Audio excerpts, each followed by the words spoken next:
ఈరోజు చాలా మంది హిందువులు ఏమంటున్నారంటే మా హిందూ మతం చాలా గొప్పదని చెప్పేసి, క్రైస్తత్వం చాలా చెడ్డదని చెప్పేసి మాట్లాడుతూ ఉన్నారు, ప్రచారం చేస్తూ ఉన్నారు. సో అలాంటి వాళ్ళ కోసం నేను ఇవాళ ఒక గొప్ప వ్యక్తి రాసిన ఒక బుక్ లో నుంచి ఒక చిన్న పేర నేను చదివి వినిపిస్తాను. ఆ గొప్ప వ్యక్తి ఎవరంటే మహాత్మా జ్యోతిరావు పూలే గారు. ఈ భారతదేశానికి చదువు చెప్పినటువంటి వ్యక్తి. ఆయన రాసిన ది గులాంగిరి అనే బుక్ లో నుంచి మీకు ఒక చిన్న పారాగ్రాఫ్ చదివి వినిపిస్తాను. ఇది ఇంగ్లీష్ లో ఉండితే తెలుగులో కూడా ట్రాన్స్లేట్ చేసి మీకు చెప్తాను.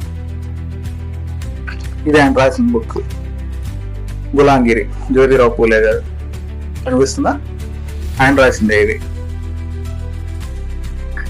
Jesus Christ, represented by American and Scottish Christian missionaries, defied governmental restrictions, arrived in India, and spread the authentic teachings of their Messiah among the Shudras. These missionaries played a pivotal role in freeing the Shudras from the cruel and unnatural subjugation inflicted upon them by the Brahmins. They metamorphically shattered the collar of the slavery hanging around the Shudra's neck, throwing it back at the Brahmins who had imposed it. దీన్ని తెలుగులో translate చేసి చెప్తాం అన్నమాట. యేసుక్రీస్తు అనుచరులు ప్రభుత్వ ఆంక్షలను ధిక్కరించి భారతదేశానికి వచ్చి శూద్రుల మధ్య తమ మెస్సియా యొక్క ప్రామాణిక బోధనను వ్యాప్తి చేశారు. బ్రాహ్మణులు శూద్రులపై విధించిన క్రూరమైన మరియు అసహజమైన బానిసత్వం నుండి వారిని విముక్తి చేయడంలో ఈ మిషనరీలు కీలక పాత్ర పోషించారు.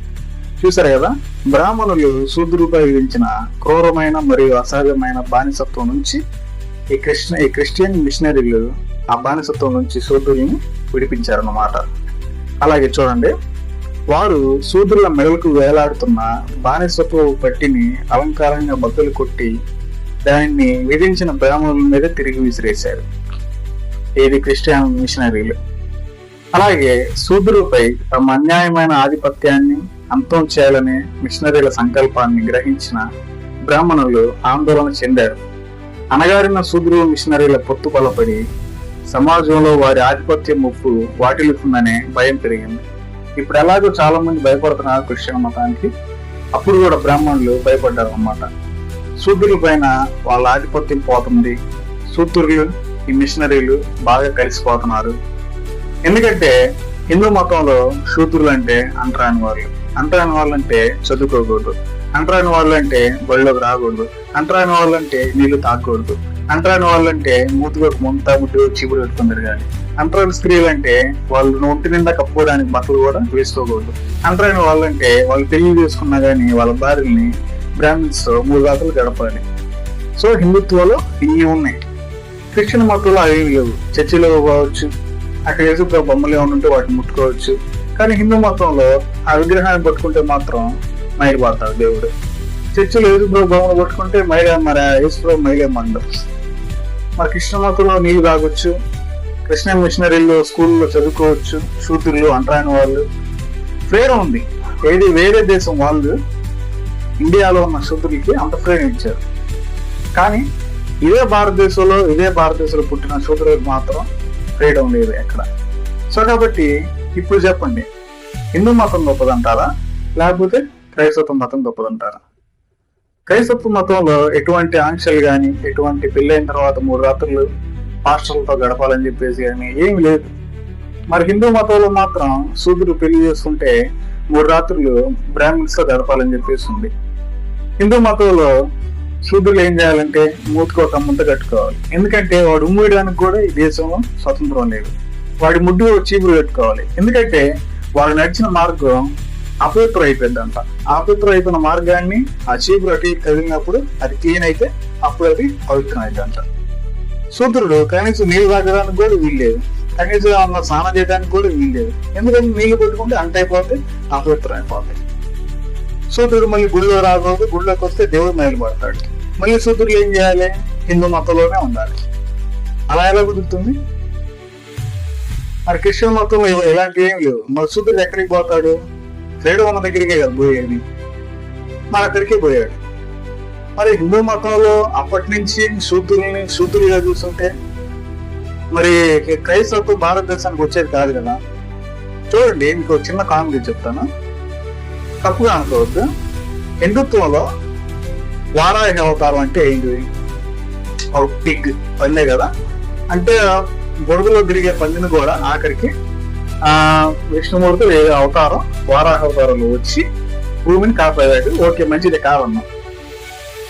మరి అట్లాంటప్పుడు ఒక జంతువే దేవుడు అయినప్పుడు హిందుత్వంలో ఒక మనిషికి ఎందుకు చూడట్లేదు హిందుత్వం? నరసింహస్వామి అంటే సింహం, అదొక జంతువు. ఆ జంతువుని నరసింహస్వామి అని చెప్పేసి పూజిస్తున్నారు. ఓకే, మంచి విషయం. మరి అదొక జంతువు అయ్యింది దేవుడు అయినప్పుడు మరి మనిషి ఎందుకు చూడట్లేదు హిందుత్వంలో? పాము ఉంది, నాగపాము.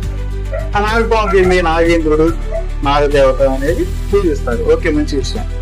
మరి ఇప్పుడు మన సూర్యుడు మనిషి కదా, మరి మనిషి ఎందుకు ట్రీట్ చేయట్లేదు? ఒక జంతువుల్ని దేవుడిగా దేవతలుగా చూస్తున్న హిందూ మతంలో శూద్రులు మనుషులే కదా, మరి మనుషులు ఎందుకు చూడట్లేదు? అంటరాని వాళ్ళుగా ఎందుకు చూస్తున్నారు? మరి ఇప్పుడు చెప్పండి, హిందుత్వం గొప్పదంటారా? మరి ఇక్కడ క్రైస్తవ మతం మాత్రం మరి మనుషులుగానే చూస్తుంది. మరి శూద్రులకి చదువు చెప్తుంది, శూద్ర స్త్రీలు వాళ్ళకి బట్టలు ఇచ్చి మంచిగా చూసుకుంటుంది, శూద్రులకి ఉన్న అనారోగ్యాలు వస్తే వాళ్ళకి టాబ్లెట్స్ ఇచ్చి మందులు ఇచ్చి వాళ్ళని జాగ్రత్తగా చూసుకుంటుంది, ముఖ్యంగా చదువు చెప్తుంది, చర్చిలోకి రాణిస్తుంది, ఇన్ని చేస్తుంది. మరి హిందూ మతం ఇక్కడ శూద్రులను ఇబ్బంది పెడుతుంది.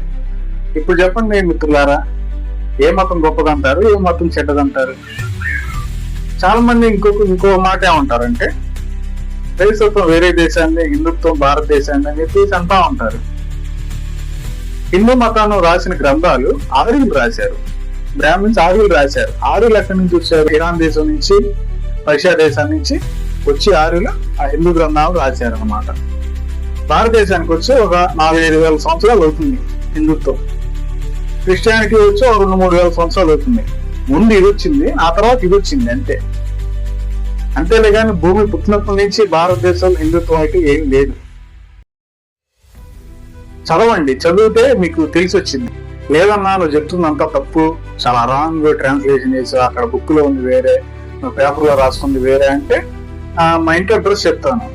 సత్తనపల్లి, సుగాలి కాలనీ, జాషువా నగర్, 3వ ward.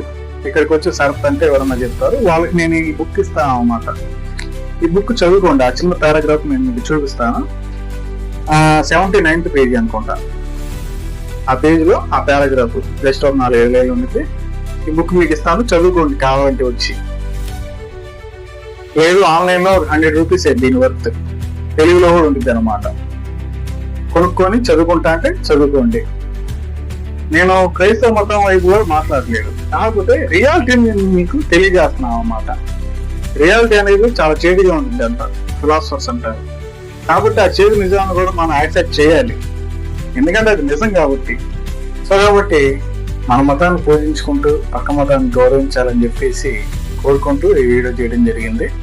Thank you for watching our video.